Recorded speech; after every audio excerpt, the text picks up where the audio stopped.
Hi, I'm Deb Tolman.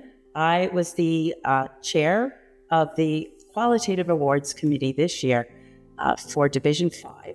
And it is my delight to give to Ken Gergen and Mark Freeman the APA Division 5 Award for Distinguished Contributions in Qualitative Inquiry this year. They were nominated together to receive this award, and so we are together today here at the SQUIP conference to be able to give them this award for you. So I'm just going to say briefly something from the nomination letter. Dr. Ken Gergen's pioneering ideas have revolutionized our understanding of knowledge, self, and reality, asserting that these constructs are continuously shaped through social interaction.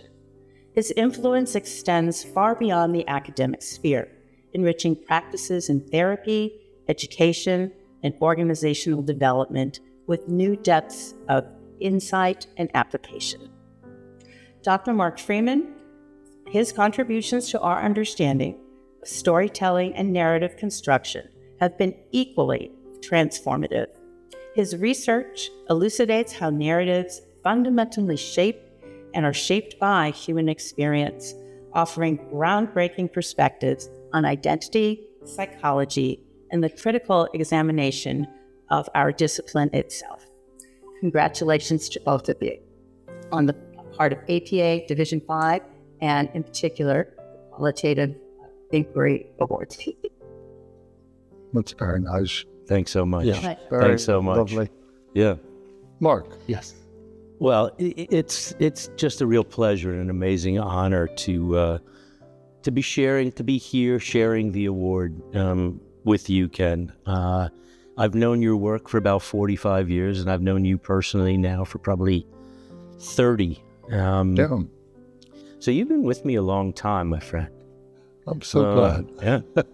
Yeah. Now, I have to confess, and Ken knows this, I went through a period in which I began to work kind of against some of what Ken was promoting, especially when you were in, I'll call it high social constructionist mode. I found myself protesting a little bit and, wanting to retain a viable place for ideas like reality and truth and so on. And as you'll recall, I was even on an APA panel, I think it was 1994, with Louis Sass and others.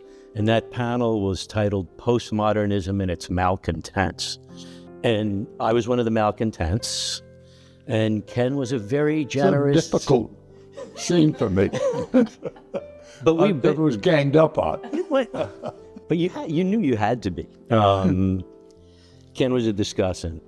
It was memorable, apparently traumatizing, and fun.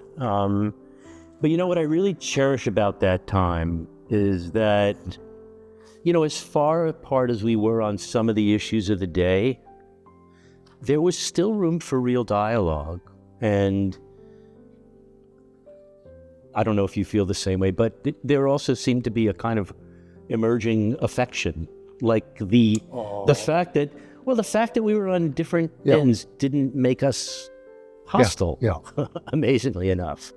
So skip ahead a decade or so when Ken and Ruth Ellen were conspiring to create a new division in the APA. As much as they shared intellectually and personally, you two were coming at things from somewhat different angles, and I don't recall exactly how the request came about, but you needed a kind of referee, or at least a mediator.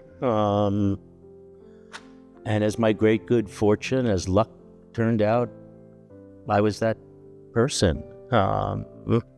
Aleatory significance. Yeah, right, exactly.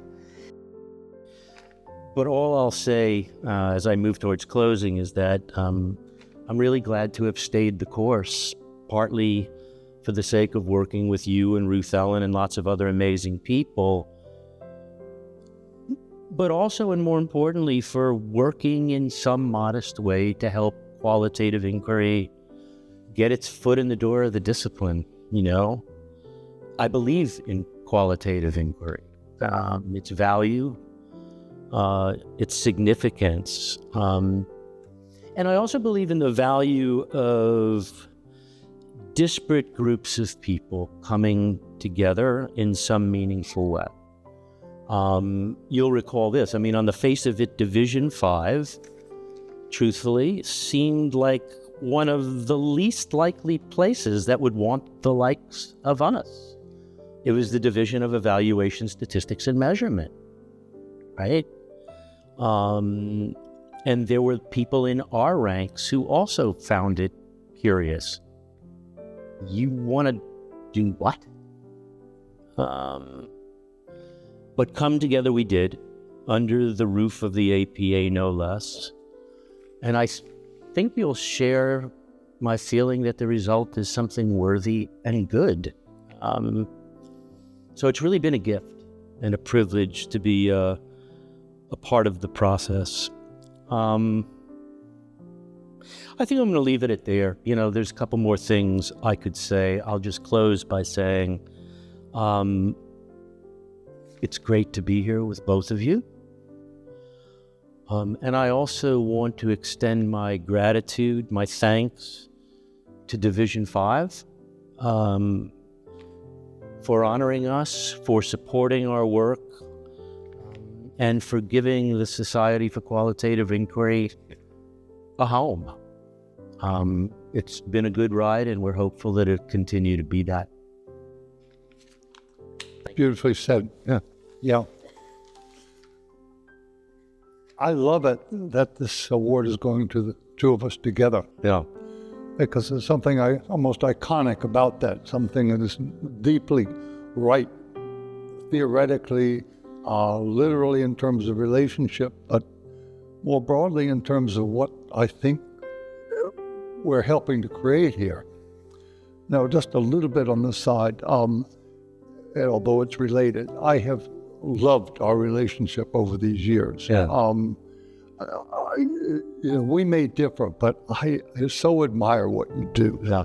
I love the way you write. I love the freedom. I love the sense of excitement and sort of burrowing into issues, exploring those issues, being open, transparent, sometimes painfully.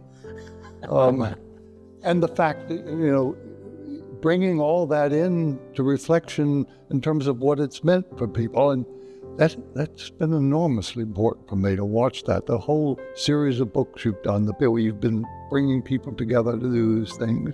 And for me, at least in my constructionist hat, the narrative has been the flagship. Yeah. I mean, that has been the key figure in terms of being able to say, look, the way we put the world together is going to inevitably fall back on narrative structures of sorts. So we live in narrative and by narrative. Yeah. So it really becomes enormously important. But beyond that, I want to go back to the disagreements because that relates to, indeed, my investment in this.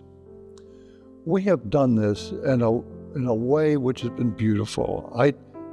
The way you talk, the way you relate, it has a respect built into it. It has a warmth built into it, even though it may be different. Yeah. It brings out the same in me. So I feel what you're saying. It's not like I want to eliminate it. It's a legitimate. Now, it's that kind of interchange that we coming from different spaces can do that. You can co-create that relationship, which we look forward to. Yeah. Every time we have a chance. It's like, yes, let's get together and do what restaurant will we go to? Where will we go next? But that's been enormously important to me. But it's that process, which to me is behind part of my investment in this, because I look at pretty much what I do as a process of listening, trying to take in, trying to articulate, bring it together, that's listening all the way back to my mother reading me stories and how she spoke and how she put things together and trying to bring them into some kind of artful form, but it's all you and others, even textual friends, who come together in whatever I write. But the writing itself doesn't do anything until it's you. Yeah. So what you do is to bring that into life in some way, bring it into being as something. Even if you question it, it lives. All right, now to go back for me at least, I felt, at least in the positivist days, and I was brought up that way, rather strangulated by the fact that so little could be said, so little that I knew could be put into words, and the words themselves were so removed from the realities of relationships that they had no life. So what it is that I could say and how I could express it becomes, narrowed down to this very tiny frame. So in part, this whole movement in qualitative is not for me to create new methods. I mean, that's fine. It's to give the freedom. Listen, think, relate, and create that dynamic out of which we'll grow and the society grows. Yeah. So it is really an exercise in relationship and the way in which we bring together the possibilities of the realities, the values, the epistemologies, the ontologies with which we got to live together if we go on. Now, with that said, I value enormously now, in retrospect, everything that we've done. Yeah, there were long hours, piles of papers to look through and record, and going up to the committee that we had to present this to, and being told we weren't scientific, and no, we couldn't do this, and so it was a long 10-year slog. Yeah. But in my view, what we've created, what we've lodged in American psychology is enormous potential, because it's the freedom to open the voices, express, to relate, bring together in a way that was never there until now. So there's the potential.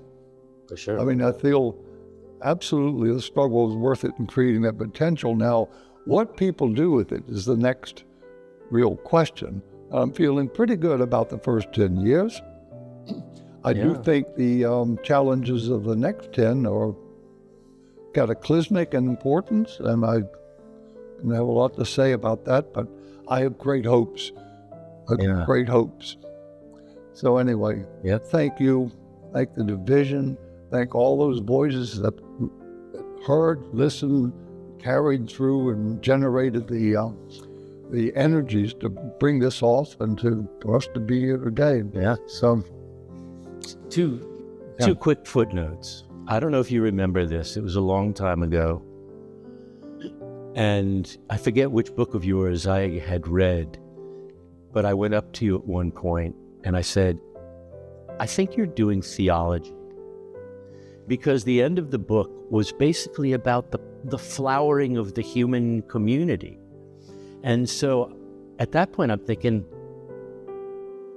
the social constructionist is talking about bringing the people together, and gave me a different image of what you're about. And I also came to think differently about the very phrase social construction.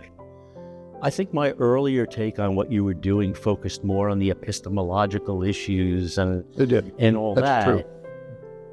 But there's a part of your work that is about people building things together for the sake of human flourishing, decency, and goodness. Yeah. So it's social building and it's world building, and as you like to say, it's also future forming. Yeah. And so, your whole trajectory has come to seem to me, partly because of some of my own naivete, and it's much fuller and richer than I earlier on knew. Is it possible that we are actually coming together then, because with your work on psychology as a humanity, that somehow we are finding each other and we are finally going to agree and there won't be anything to talk about? Oh, God, I hope not. But, well, not, you were doing relational being. I was doing the priority of the other. Yeah. We drew on different sources, but we were landing in some similar place. murky waters. Yeah. But let's continue to keep the spark of disagreement. Yeah. Congratulations again to both of you. We are again delighted to have the privilege of giving you this award from Division 5 and from the Hearts. Great honor. Yeah. Really is. We're delighted to receive it. So thank you. And thanks to you folks who are helping to preserve our memories.